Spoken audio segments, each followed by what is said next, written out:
नमस्कार दोस्तों, स्वागत है आप सभी साथियों का एक स्मार्ट स्टडी पर। साथियों, आज की इस वीडियो में आरआरबी ग्रुप डी एग्ज़ाम 2026 के लिए बजट 2026-27 के सारे इंपॉर्टेंट फैक्ट्स और क्वेश्चंस देखेंगे। देखिए साथियों, आरआरबी ग्रुप डी का पेपर चल रहा है और हर शिफ्ट में आपको बजट से रिलेटेड क्वेश्चंस पूछे जा रहे हैं। तो आज का ये वीडियो अगर आप देख लेते हैं कंप्लीट, तो इससे बाहर कोई भी क्वेश्चन आपका नहीं होगा। अच्छे से क्लास को देखना है। एक चीज़ और, जैसे कि मैंने आपको बोला था कि साथियों जनवरी से लेकर अभी जुलाई तक के मैं एक बहुत ही इंपॉर्टेंट करेंट अफेयर्स के क्लासेस जो क्वेश्चंस मैंने नहीं कराए हैं वो करा दूंगा। तो वो मैंने आज ऑलरेडी करा दिया है, जिसमें 250 क्वेश्चन हैं एक ही वीडियो में जनवरी से लेकर जुलाई तक।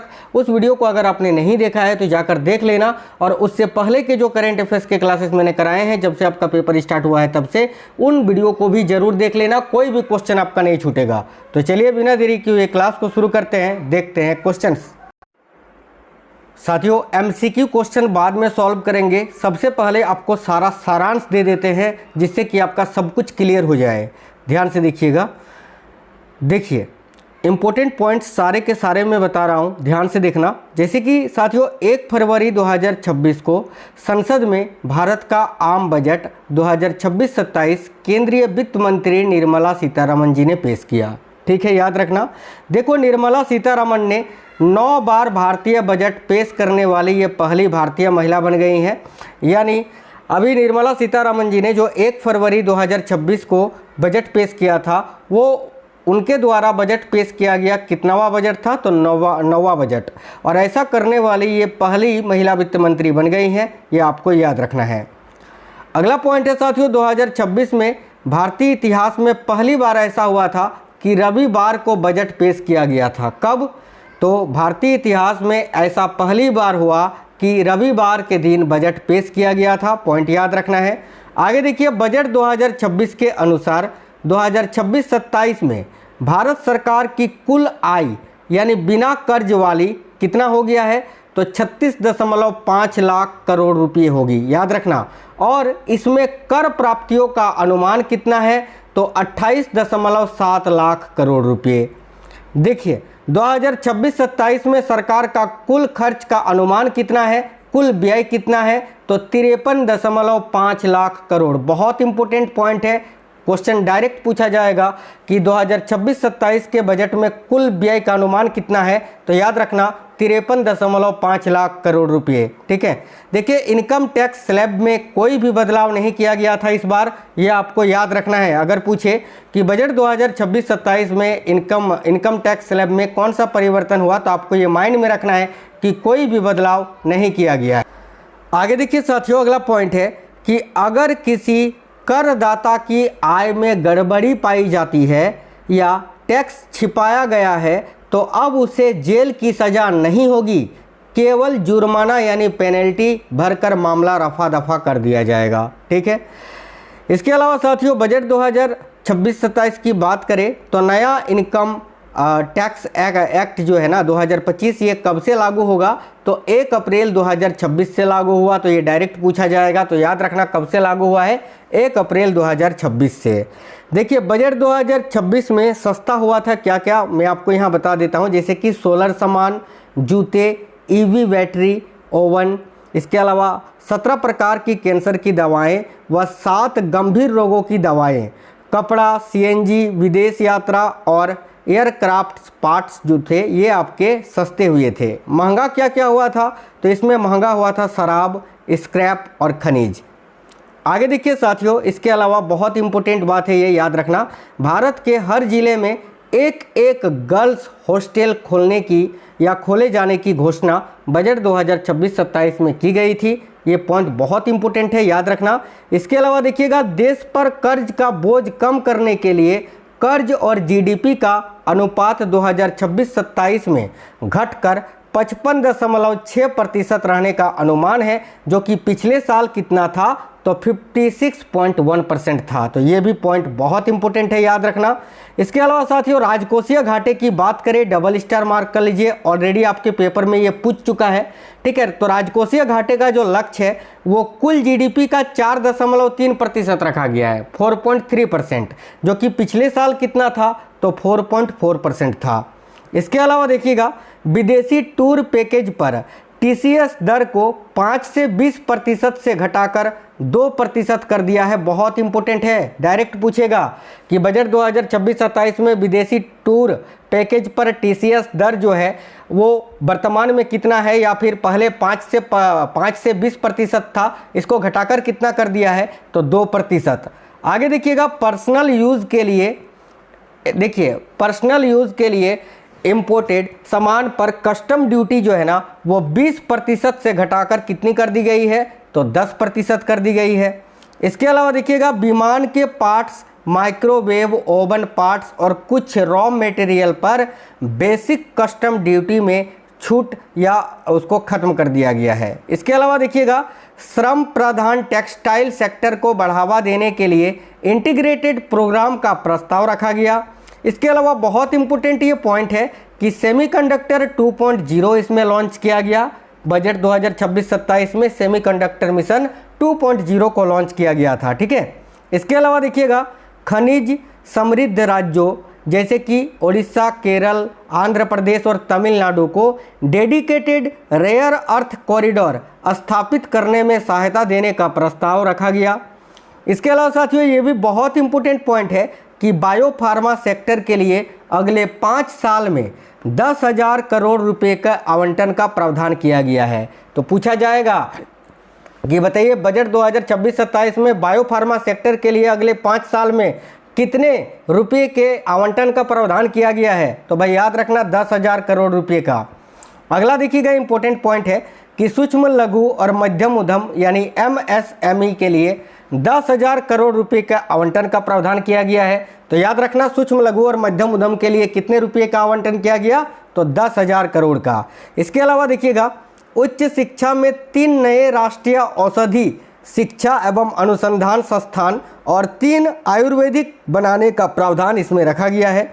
इसके अलावा साथियों, बजट 2026 में देश में 7 नई हाई स्पीड रेल कॉरिडोर बनाने की घोषणा हुई। तो डायरेक्ट पूछा जाएगा कि बताइए, बजट 2026-27 में देश में कितनी हाई स्पीड रेल कॉरिडोर बनाने की घोषणा हुई थी, तो याद रखना 7, ठीक है। देखो, इसमें मुंबई, पुणे, हैदराबाद, बेंगलुरु, चेन्नई, दिल्ली, वाराणसी और सिलीगुड़ी शामिल है। आगे देखिए, ये भी बहुत ही इंपॉर्टेंट है कि किसानों की खेती की उत्पादकता बढ़ाने के लिए भारत विस्तार AI एग्री टूल शुरू करने की घोषणा की गई है। जो भारत विस्तार AI एग्री टूल है, इसको भी साथियों बजट के दौरान ही जो है इसको शुरू करने की घोषणा की गई थी। इसके अलावा देखिएगा, डेटा सेंटर के लिए विदेशी कंपनियों को 2047 तक टैक्स हॉलिडे पर रखा गया। इसके अलावा साथियों, फ्यूचर्स पर STT यानी सिक्योरिटीज ट्रांजैक्शन टैक्स एक प्रत्यक्ष कर है जो कि स्टॉक एक्सचेंज पर, ठीक है, फ्यूचर्स अनुबंधों की बिक्री पर लगता है। बजट 2026 के अनुसार इसे 0.02% से बढ़ाकर 0.05% करने का प्रस्ताव है।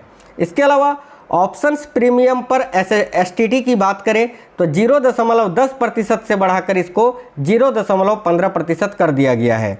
देखिए, बजट 2026-27 में कंपनियों के लिए न्यूनतम वैकल्पिक कर की दर जो है मैट रेट की अगर बात करें तो ये 15% से घटाकर 14% किया गया। इसके अलावा साथियों, सरकार ने 16वें वित्त आयोग की सिफारिशों को स्वीकार करते हुए राज्यों को मिलने वाले हिस्से को 41% पर बनाए रखने का ही फैसला किया। आगे देखिए, इसके अलावा साथियों, वित्त वर्ष 2026-27 के लिए राज्यों के लिए 1.4 लाख करोड़ रुपए आवंटित किए गए। इसके अलावा महिलाओं को क्रेडिट सुविधा देने के लिए सी मार्क स्कीम की घोषणा की गई है। बहुत इंपॉर्टेंट सवाल है। तो बजट 2026-27 में महिलाओं को क्रेडिट सुविधा देने के लिए कौन सी स्कीम की घोषणा हुई थी, तो सी मार्क स्कीम, याद रखना। साथियों, आप लोग वीडियो को जरूर सभी साथी लाइक कर दीजिएगा। देखिए, कृत्रिम अंग निर्माण के लिए artificial limbs manufacturing corporation of India की स्थापना की जाएगी। भाई, ये भी पॉइंट बहुत इंपॉर्टेंट है, याद रखना। इसके अलावा खेल के क्षेत्र में खेलो इंडिया मिशन शुरू करने की घोषणा की गई। 2047 तक ग्लोबल सर्विस मार्केट में 10% हिस्सेदारी का लक्ष्य रखा गया। इसके अलावा देखिए आर्थिक सर्वेक्षण 2026 के अनुसार की अगर बात करें तो वित्त वर्ष 2025-26 फाइनेंशियल ईयर 2026 में भारत की जो वास्तविक जीडीपी वृद्धि दर है वो 7.4% रहने का अनुमान है। वहीं वित्त वर्ष 2026-27 में 6.8% से 7.2% की दर से बढ़ने की संभावना है। देखिए बजट 2026-27 में रक्षा क्षेत्र के लिए कुल कितने रुपए का आवंटन किया गया, तो याद रखना साथियों, यहाँ देखिए 7,84,678 करोड़ रुपए का, ठीक है, रक्षा क्षेत्र के लिए। वहीं अगर आपसे पूछे बजट 2026-27 में राज्यों के लिए आवंटन किया है तो 1.4 लाख करोड़ रुपए। बजट 2026-27 में कृषि क्षेत्र के लिए कितने रुपए का आवंटन किया गया अगर आपसे पूछे तो याद रखना साथियों, देखिए 14,528.78 करोड़ रुपए। यहाँ पर देखिए शिक्षा क्षेत्र के लिए कुल कितने रुपए का आवंटन किया गया, तो 1,39,289 करोड़ रुपए। बहुत इंपॉर्टेंट पॉइंट है, डायरेक्ट पूछे जाएंगे। साथियों बजट 2026-27 में रेल मंत्रालय के लिए कुल कितना आवंटन किया गया, तो याद रखना 2.93 लाख करोड़ रुपए भाई, ठीक है। चलिए आगे देखते हैं। यार ये फोटो यार ऊपर चला गया, कोई बात नहीं। देखो क्वेश्चन ये था कि 1 फरवरी 2026 को संसद में, ठीक है, आम बजट किसने प्रस्तुत किया, तो इसका करेक्ट आंसर आपका निर्मला सीतारमण हो जाता। आगे देखिए नेक्स्ट क्वेश्चन है। हालांकि मैंने सारा फैक्ट्स तो बता ही दिया है, जो कुछ है जितना मैंने बताया उसी में से आपका क्वेश्चन आएगा, फिर भी आपको कुछ एमसीक्यू क्वेश्चंस करा ही देते हैं। देखो 1 फरवरी 2026 को वित्त मंत्री निर्मला सीतारमण ने भारत के लिए लगातार कितनी भी बार आम बजट को पेश किया, तो याद रखना 9वीं बार। आगे देखिएगा बजट 2026 के अनुसार वित्त वर्ष 2026-27 में भारत सरकार का कुल व्यय कितना है, तो याद रखना 53.5 लाख करोड़ रुपए। अगला सवाल है साथियों, बजट 2026 के अनुसार 2026-27 में भारत सरकार की कुल आय बिना कर्ज वाली का अनुमान कितना है, अभी आपको बताए थे ना 36.5 लाख करोड़ रुपए, ठीक है। अगला सवाल देखिए, भारत सरकार का नया आयकर अधिनियम 2025 ये कब से लागू होगा, तो भारत सरकार का नया आयकर अधिनियम 2025 1 अप्रैल 2026 से लागू होगा भाई, 1 अप्रैल 2026 से। अगला सवाल है, बजट 2026-27 में रेल मंत्रालय के लिए कितने रुपए का आमंत्रित किया गया है या आवंटन किया गया है, तो याद रखना करेक्ट आंसर होगा 2.93 लाख करोड़ रुपए का। नेक्स्ट क्वेश्चन है, बजट 2026-27 में महिलाओं को क्रेडिट सुविधा देने के लिए किसकी घोषणा हुई थी, अभी आपको बताए थे ना सी मार्क स्कीम की, तो C mark scheme option number D correct answer है। अगला सवाल है साथियों, बजट 2026-27 में बायो फार्मा सेक्टर के लिए अगले 5 साल में कितने करोड़ रुपए आवंटन का प्रावधान किया गया है, तो देखिएगा करेक्ट आंसर हो जाएगा 10,000 करोड़ रुपए का। अगला है, बजट 2026-27 में भारत के कितने जिलों में एक गर्ल्स हॉस्टल खोले जाने की घोषणा की गई है, तो याद रखना सभी जिलों में भाई, ठीक है, भारत के सभी जिलों में। नेक्स्ट है, भारत में डेटा सेंटर्स स्थापित करने के लिए विदेशी कंपनियों को किस वर्ष तक के लिए टैक्स हॉलिडे घोषित किया गया है, अभी आपको बताए थे 2047 तक। नेक्स्ट है, भारत में आम बजट यानी यूनियन बजट कहाँ पर प्रस्तुत किया जाता है, तो याद रखना साथियों ये लोकसभा में प्रस्तुत किया जाता है, ऑप्शन नंबर डी। हर साल लोकसभा में आम बजट कौन प्रस्तुत करता है, केंद्रीय वित्त मंत्री, प्रधानमंत्री, केंद्रीय वाणिज्य और उद्योग मंत्री या केंद्रीय गृह मंत्री। ये आपका होमवर्क का क्वेश्चन है, फटाफट से इस क्वेश्चन का आप आंसर कमेंट बॉक्स में बता दीजिए, फिर आगे के क्वेश्चन देखते हैं। सभी साथी इसका आंसर कमेंट बॉक्स में बताएंगे, यही आपका होमवर्क का क्वेश्चन है। साथ ही में आप ये भी कमेंट बॉक्स में बताना कि आपका पेपर कब और किस शिफ्ट में है। अगला सवाल है, बजट शब्द को फ्रेंच भाषा के किस से लिया गया है, तो फ्रेंच भाषा के किस शब्द से लिया गया है, तो ऑप्शन नंबर ए बोगेट या बोगेट से, याद रखना। अगला सवाल है, फ्रेंच भाषा में बोगेट का अर्थ क्या होता है, तो याद रखना चमड़े का थैला। नेक्स्ट साथियों, बजट को हिंदी में क्या कहते हैं, भाई देखिए बजट को हिंदी में राजस्व के आय और उसके व्यय की सूची कहते हैं। नेक्स्ट क्वेश्चन है, भारत में किस वर्ष पहली बार चमड़े के ब्रीफकेस की जगह लाल कपड़े में दस्तावेज रखकर बजट प्रस्तुत किया गया था, तो देखिए यहाँ करेक्ट आंसर होगा 2019 में, ऑप्शन नंबर बी।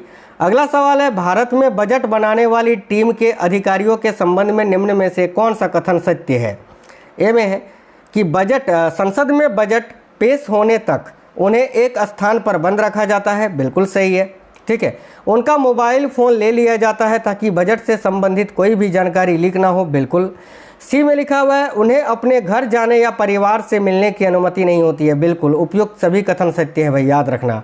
आगे देखिए, भारतीय बजट व्यवस्था का जनक किसे कहा जाता है? देखिए, भारतीय बजट व्यवस्था का जनक जो है जेम्स विल्सन को कहा जाता है। ऑप्शन नंबर 1 करेक्ट आंसर होगा। ब्रिटिश काल में भारत का पहला बजट कब पेश किया गया था? तो साथियों 1 नवंबर 1856 को। नेक्स्ट है, भारत में आर्थिक सर्वेक्षण आमतौर पर कब पेश किया जाता है? तो भारत में जो आर्थिक सर्वेक्षण है, इकोनॉमिक सर्वे, ये बजट पेश होने के ठीक 1 दिन पहले पेश किया जाता है, तो आम बजट से 1 दिन पहले। नेक्स्ट और अंतिम क्वेश्चन है कि भारत में पहला आर्थिक सर्वेक्षण कब पेश किया गया था? तो भारत में पहला जो आर्थिक सर्वेक्षण है ये 1951-52 में पेश किया गया था। तो साथियों, जो मैंने आपको वन लाइन में बताया था वही आपके सारे इंपॉर्टेंट फैक्ट्स थे। तो एक बार फिर से आप उनको जरूर देख लेना। मैं इसका PDF भी आपको टेलीग्राम चैनल पे दे दूंगा।